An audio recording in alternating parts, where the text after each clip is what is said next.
Welcome everyone, thanks for joining me today. I'm in the cemetery, which yes, that means time for another famous grave video. I know I just did one recently, but I thought I'd do another one. And I'm in Noblesville, Indiana. Did I say that already? I'm in Noblesville, Indiana, regardless. These cicadas are really loud out here. I don't know if you could hear it on the video, but they're really loud. But we're not here to discuss the cicadas. We're here to talk about something else. Kind of one of the more serious / sadder famous graves we'll visit, and I'll show you why. This is the grave of Mr. Ryan White. He was only 18 years old when he passed away. So Ryan contracted AIDS through contaminated blood during a blood treatment at a young age in the early 80s. And not much was known really about AIDS at the time. It was still a pretty new thing. Unfortunately, that led to a lot of rumors, a lot of false information about AIDS. And unfortunately, Ryan was not allowed to come back to school where he was attending. They said, no, we don't want that. So his parents fought hard and everything for him, and unfortunately was unsuccessful to getting back into that school. So he switched schools, and they're like, okay, yeah, we'll take you. So they took him to another school, and they used it as a learning curve. They used it to teach not just the children, but the other parents as well. The actual facts about AIDS, the myths about it, and he became very popular. He went on like the Phil Donahue show and stuff like that, and gained national attention. And people from all over would send him letters in support, or they would write him and say, hey, I suffer from this too, so you're not alone. I know what it's like. So the outpouring of support came in from all over the world. Even celebrities like Sir Elton John showed his support, and Michael Jackson also gave his support to him as well. And I think both attended his funeral.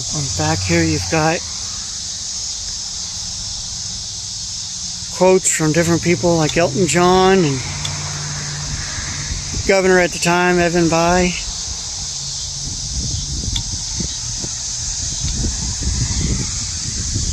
It's really nice setup they got for him. So as you can see, my next stop, it's gotten a little colder. The seasons have changed since my last stop.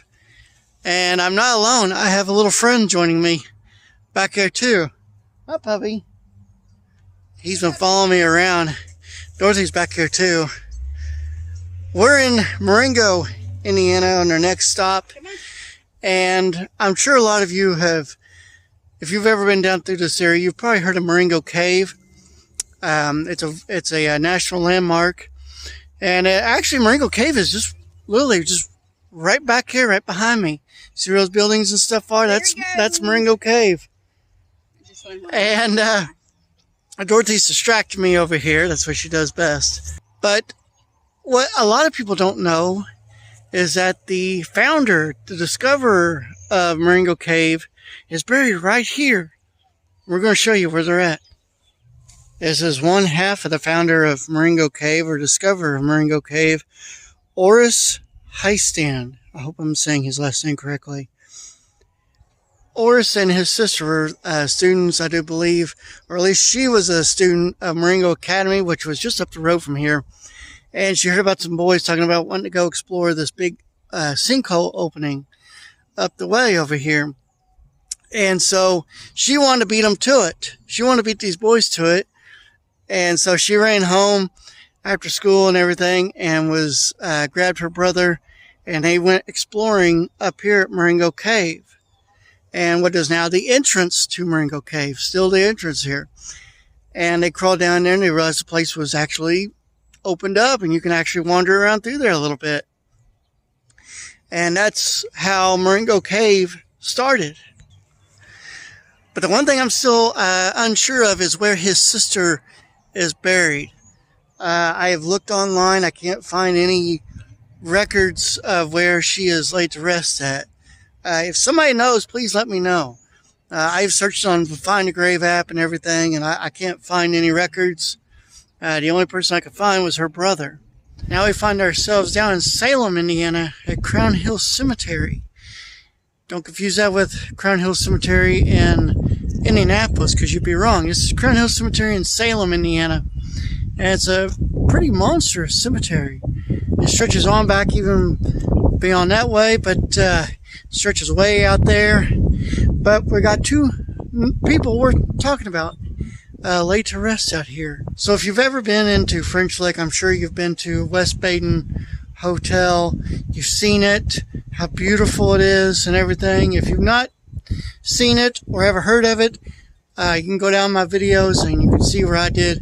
I walked into the most famous part, into where the big unsupported dome is and everything. It's a beautiful place. You can look up pictures on it online too.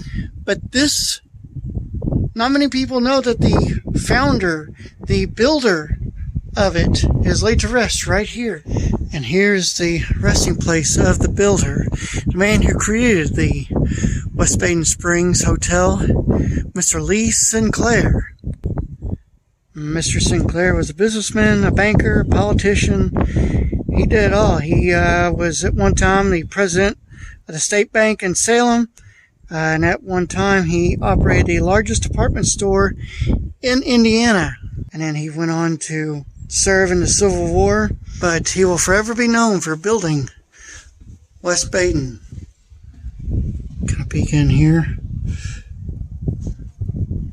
And you can kind of peek in here a little bit. It's beautiful mausoleum. And you can see a kind of a faded picture somebody has posted, set right here. Mr. Sinclair himself right there. And there's West Baden. Beautiful place. On this last grave here in Salem, might be familiar to some of you NASCAR fans, if you're big fans of NASCAR back in the 80s. This is the final resting place of NASCAR driver Bruce Jacoby.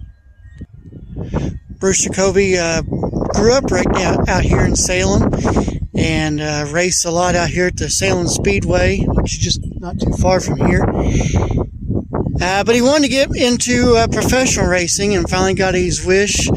And he actually qualified for the Indy 500 back in 1962, but was bumped from the starting field by a faster qualifier. And sadly, in February of 1983, he was involved in a serious wreck at Daytona, and sadly never regained consciousness and laid in a comatose state for a couple of years before finally passing in February of '87. So our next stop takes us to Riverview Cemetery, kind of close to Delphi, Indiana. And yes, you mentioned the word Delphi, and a lot of people know that. And in case you don't know that, let me explain to you what this is. This is the final resting place of Abigail Williams. Abigail and her friend Liberty German were walking a trail up in Delphi, not too far from here, when they were followed and murdered on February 13, 2017. A lot of controversy over the case because for many years it was pretty much a cold case for several years because they had a list of suspects, but they couldn't nail anybody down, and they were all quietly, one by one, let go. And then most recent years, they arrested a man by the name of Richard Allen and charged him for the murders of Abigail and her best friend Liberty. Now we're at the Memorial Gardens here in Pittsburgh, Indiana, and here's her friend, Abby's friend, Liberty German. It's a beautiful gravesite out here. Her and Abby both have a beautiful gravesite. It's very unfortunate this had to happen. Also, me and her share the same birthday, December 27th. So we leave Indiana, we come back across the Ohio River, back into Louisville, Kentucky. Yes, at Cave Hill Cemetery. Every time I do a famous grave video, it seems like I gotta come here to Cave Hill, because there's always somebody new that I discover out here. And this is no different. Are you a fan of baseball? Or you ever played a game of baseball or anything like that? Or, you know, anything about baseball, you probably know about Louisville Slugger being like the bat to use for baseball. Whether you're in the major leagues, minor leagues, high school, you know, everybody uses them. They're like the top company. Here is the co-founder of Louisville Slugger Factory, Mr. John Hilrich. Back in 1884, rumor has it that John was, or Bud, as his nickname was attending a baseball game of the Louisville Eclipse back in 1884, when a certain baseball player, we'll mention him in a minute, broke his bat. The next day, he made a new bat for him at a shop, and the next day he hit like 3 home runs or something like that. Had a really good game. After this certain baseball player had a fantastic game, everybody wanted one of those bats. And soon it just became popular and grew and grew and grew. And now it's become the biggest bat company ever, I do believe. The Louisville Slugger. Interesting fact is that for the longest time, they were made across the river in Jeffersonville while their office was in Louisville. Very strange, huh?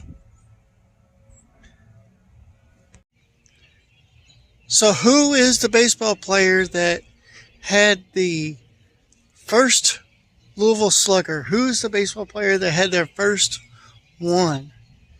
Well, you'll find this man, this baseball player, right here in Cave Hill Cemetery in Louisville. It's not too far from the co-founder of Louisville Slugger is buried at. It's right here. This is the resting place of Mr. Lewis Rogers Browning, otherwise known as Pete Browning, the Gladiator. And he played 13 seasons professionally with the city of Louisville, with the Louisville Colonels. And then he also played with the Pittsburgh Alleghenies, which is otherwise known as the Pittsburgh Pirates now. He also played for the Cincinnati Stockings, which is now, of course, known as the Reds. He also played for the St. Louis Browns, otherwise now known as the St. Louis Cardinals. And he also played for the Brooklyn Bridegrooms, now known as the Brooklyn Dodgers. This marker was placed in 1984 by the Louisville Slugger Company. You kind of wonder if he was buried with a Louisville Slugger. You kind of wonder that. Was he buried with a Louisville Slugger in his arms? He might have been. Now we come to an interesting place, not just to find one grave, but we come here to find several graves, a whole cemetery. Where exactly? Well, that'd be in the Louisville Zoo. I know, a weird place to have a cemetery, but I'll tell you why there's a cemetery in the middle of a zoo here in just a moment. So something interesting I want to show you all before I get out here to the cemetery is there used to be you see there's gravel going down through here. It used to be a railroad track, used to be a train ride down through here. Then a few years ago they took it out. It really started kind of going downhill after they train wrecked. The operator's going too quick and it derailed and flipped out. But if you come down through the Louisville Zoo, you see the gravel and you'll know that's where the railroad track used to be. And here's the cemetery that sits in the middle of the zoo. This is the Phillips Durrett Clark Cemetery. This cemetery existed while there's not really many stones you don't see here. All kind of disappeared. This cemetery actually existed well before the zoo was ever built. And it was owned by a family. And when the zoo acquired the land to purchase this, they stumbled upon this cemetery, and they tried to see about getting this cemetery moved to a different location, but they're still a living relative, and they said no. So the city agreed, and they just worked around it. So our final stop on this famous grave tour takes us back down to, you guessed it, Cave Hill Cemetery in Louisville, Kentucky. This one is definitely famous. You may not know the names, but like many other times, you may not know the name, but you know what they're famous for. So I'm sure in your lifetime that all of you have had birthdays, and I'm sure at one time or another you've had the song Happy Birthday sang to you, or you've sang it to other people. But a lot of people don't know the writers of it, the history kind of behind it. Well, we're here at the two ladies that wrote the Happy Birthday song. Right here, check us out. And here is the resting place of Miss Patty Smith Hill and her sister, Mildred Hill. They were both kindergarten teachers, and they wrote the song originally. It was called Good Morning to All, or Good Morning to You, something along that line. And then after Mildred passed in 1916, around 1920 or so, they changed the lyrics to Good Morning, Happy Birthday to You. Sorry. Happy Birthday, they changed the lyrics to. Both Patty and Mildred were inducted into the Songwriters Hall of Fame. Speaking of the Happy Birthday song, don't you people with one syllable names always seem like they kind of ruin the Happy Birthday song, If you got a 2-syllable name, that works out pretty good. Or maybe a 3-syllable name. A 1-syllable name is just like, So thank you once again for joining me. I really appreciate everybody watching these videos. So until next time, I'll catch you later, guys. See ya.